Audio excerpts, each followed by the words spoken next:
Hi friends, இன்னைக்கு 1 KG chicken biryani பெர்ஃபெக்ட்டாக முஸ்லீம் ஸ்டைலில் எப்படி பண்ணுறதுன்னு தான் பார்க்க போகிறோம். அதுக்கு நான் 1 கேஜி சிக்கன் எடுத்திருக்கேன். அதில் ஒரே ஒரு கைப்பிடி கொத்தமல்லி புதினாவும் ஆட் பண்ணிவிட்டு 1 teaspoon chilli powder, 2 table spoon இஞ்சி பூண்டு பேஸ்ட், அதுக்கப்புறம் ஒரு அரை டீஸ்பூன் சால்ட், அப்புறம் கொஞ்சமாக கரம் மசாலா. இது வீட்டில் அரைச்ச கரம் மசாலா பவுடர் தான். அது எப்படி பண்ணங்கிறத சொல்கிறேன். அதுக்கப்புறம் பார்த்திங்கன்னா ஒரு 200 ml தயிர் ஆட் பண்ணி அதையும் நல்லா கலந்து விட்டுருங்க.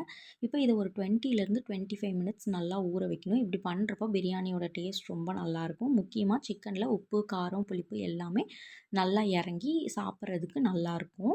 இப்போ பார்த்தீங்கன்னா அடுத்தது பிரியாணிக்கு தேவையான திங்ஸ் எல்லாமே கட் பண்ணி எடுத்து வச்சுருக்கேன்.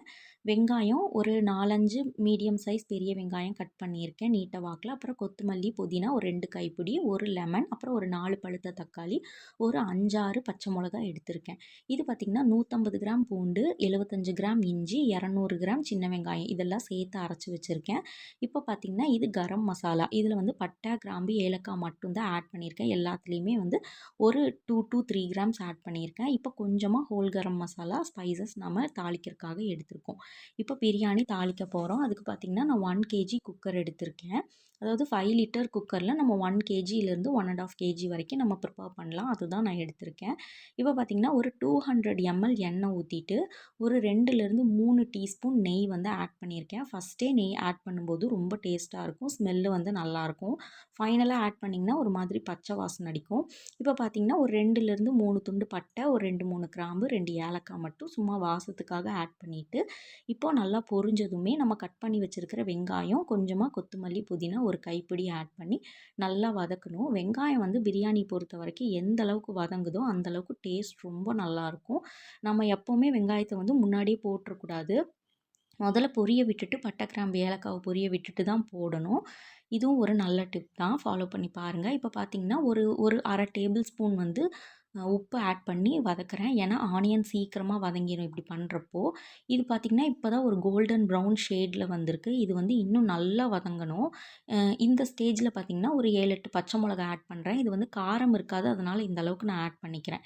இப்போ பார்த்திங்கன்னா வெங்காயம் வந்து நல்லா வதங்கிருச்சு. பார்த்திங்கன்னா எண்ணெய் பிரிஞ்சு இந்த அளவுக்கு வரணும். இப்படி இருக்கும்போது தான் நம்ம நெக்ஸ்ட்டு இஞ்சி பூண்டு பேஸ்ட் ஆட் பண்ணணும். இந்த பேஸ்ட்டில் நான் வந்து கரம் மசாலா பவுடரை வந்து கலந்துட்டேன். இப்படி ட்ரை பண்ணி பாருங்கள். பிரியாணியோட கலருக்கு வந்து ரொம்ப ரொம்ப நல்லாயிருக்கும். ஃபஸ்ட்டு இது எண்ணெய்க்குள்ளேயே நம்ம போடுறப்போ டேஸ்ட் இன்னும் ரொம்ப சூப்பராக இருக்கும். அடுத்தது பார்த்திங்கன்னா ஒரு 2 டீஸ்பூன் மட்டும் சில்லி பவுடர் ஆட் பண்ணுறேன். ஏற்கனவே நம்ம சிக்கனில் மேரினேஷனுக்காக ஒரு அரை டீஸ்பூன் ஆட் பண்ணியிருக்கோம். அதனால் கம்மியாக ஆட் பண்ணிக்கோங்க.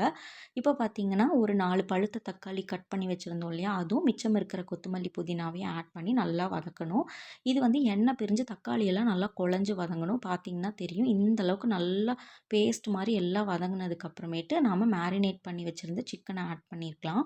இது வந்து ஒரு 20லேருந்து 25 மினிட்ஸ் சாலிடாக ஆயிருக்கும். அதனால் நல்லா ஊறினதுக்கப்புறம் தான் நம்ம தாளிச்சிருக்கோம். ஸோ இப்போ சிக்கனை ஆட் பண்ணிவிட்டு மிச்சம் ஒரு அரை டேபிள் ஸ்பூன் உப்பு ஆட் பண்ணி வதக்கணும். இப்போ மொத்தமாக ஒரு கைப்பிடி போடணும். அதில் தான் நான் வந்து பிரித்து உப்பு ஆட் பண்ணியிருக்கேன். ஸோ முடிஞ்ச வரைக்கும் உப்பு வந்து செக் பண்ணிவிட்டு போடுங்க. நான் வந்து 1 கேஜி சீரக சம்பா அரிசி வந்துட்டு அரைப்படி உலக்கில் தான் அளக்க போகிறேன். இந்த மாதிரி உலக்கு எடுத்துகிட்டு நான் அளந்து போட்டுட்டு இப்போ ஒரு 20 மினிட்ஸ் மட்டும் இந்த அரிசியை ஊற போடுறேன். இந்த ஸ்டேஜில் தான் நம்ம அரிசியை ஊற போடணும். முன்னாடி ஊற போட்டோம்னா அரிசி ரொம்ப ஊறிடும், அப்புறம் பிரியாணி குழஞ்சிரும். ஸோ இந்த ஸ்டேஜில் நீங்கள் ஊற போட்டுருங்க.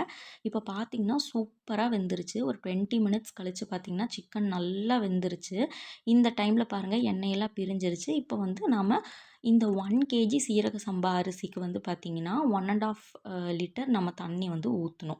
இப்போ எப்படின்னா இந்த இதுக்கு நம்ம இதில் வந்து 2 படி அளந்தேன். அதனால் இதில் ஒரு 3 படி வந்து நான் அளந்து ஊற்றிக்கிறேன்.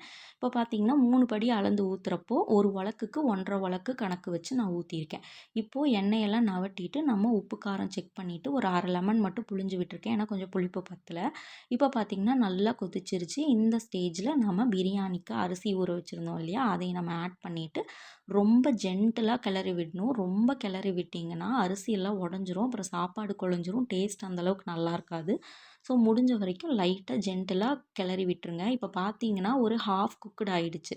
இந்த டைமில் வந்து கொஞ்சம் அரிசியும் தண்ணியும் ஈக்குவலாக வரும். இதுதான் தம் போடுறதுக்கு கரெக்டான பதம். இந்த ஸ்டேஜில் போட்டுட்டு இறக்குங்க. ஒரு 15லேருந்து 20 மினிட்ஸ் நீங்கள் வச்சிங்கன்னா ரொம்ப பர்ஃபெக்டாக சூப்பராக பிரியாணி ரெடி ஆயிரும்.